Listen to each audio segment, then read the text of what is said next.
Gluing your tubular cyclocross tyres on is a real ritual. It's not difficult, nor is it particularly time consuming, but you do need to plan ahead, setting aside 15 minutes a day for a few days in order to do the job properly.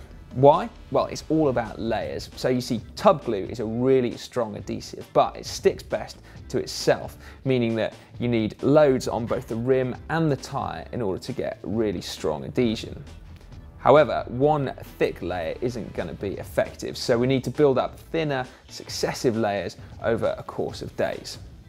Now, rolled tubular tyres is quite a common occurrence in cyclocross, and that's because of the bigger volume of the tyre increases leverage against the rim, and also the lower pressures that we use mean that the tyre itself won't be holding itself on. I once rolled a tub in a cross race, British Nationals 2006. I was in the lead group. Oh, devastating, agonising. Anyway, let's not get ahead of ourselves here. We know that tub glue sticks best to itself, but it also needs really clean, dry and receptive surfaces to stick to. So that is where we're going to start. Now this rim is totally new, so to start with, I'm going to rub it down very gently with some light emery paper. Now the aim is not to rough up the surface for gluing, it's actually just to make sure it's scrupulously clean. If you've already glued your rim before, then you can skip this step entirely. However, if the glue is really old and contaminated, then you might want to strip it off completely and start again. And to do that, just very carefully use an edge, maybe even like the edge of a screwdriver. Then I'm just going to wipe it down with an alcohol wipe. You can use acetone, but if you do, just be really careful because that's quite nasty stuff.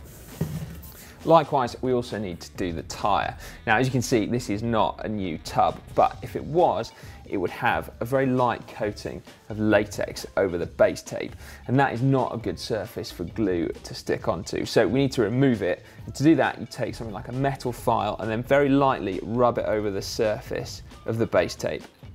And what you'd see is that the latex will peel off. Now in this case, I've actually got a bit of work to do to get rid of some of the old contaminated glue, and I can use the same process. Now if this was a new tyre, we would also need to stretch it before we do anything else. So that means basically mount it onto an old rim with no glue at all, and then inflate it up to about 3 bar, which is about 45 psi. So we need to leave that overnight now, and that is day 1. Now it's time to start gluing, and we'll start with the rim first. Remember, it's all about layers.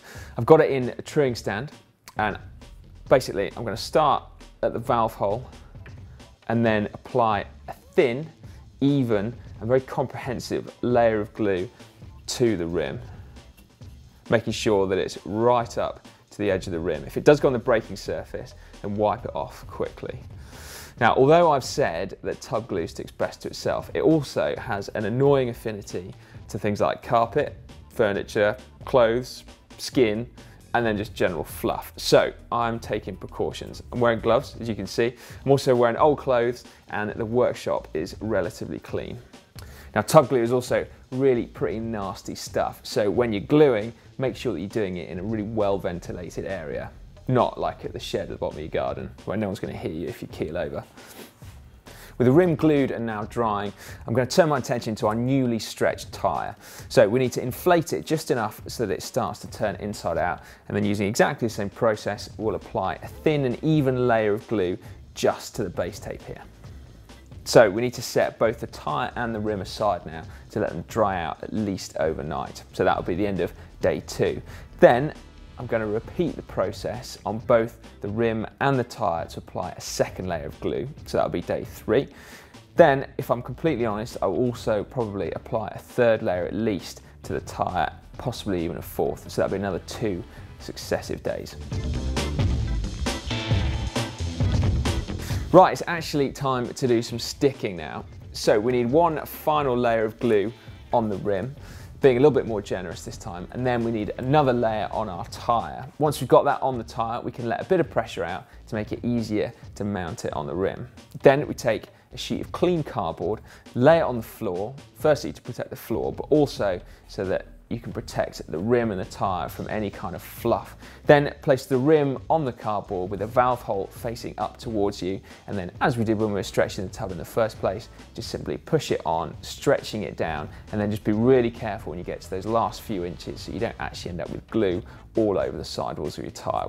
Then, working relatively quickly, we need to inflate the tyre back up to 3 bar, and then we can check to make sure that it's seated properly so that it's got no kinks in it. If it is a bit wobbly, let it down a bit and then just correct it. Once you're happy that that's straight, you can put the whole wheel aside, leave it overnight, and then you can actually race on it.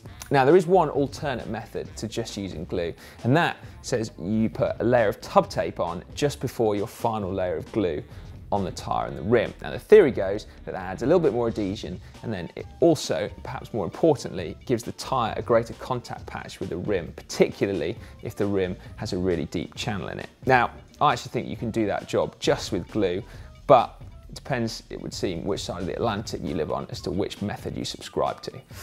Now, either way, it is all about layers, remember, so that is your key point. And then equally, it's about making sure everything is completely clean.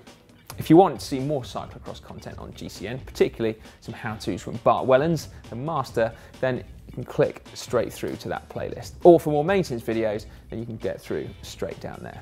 Finally, subscribe to GCN, and then, well, then you've got loads of great videos to watch whilst you're sat gluing cross tubs, which could be quite a nice ritual, really. Okay, right, it's time to do some sticking now.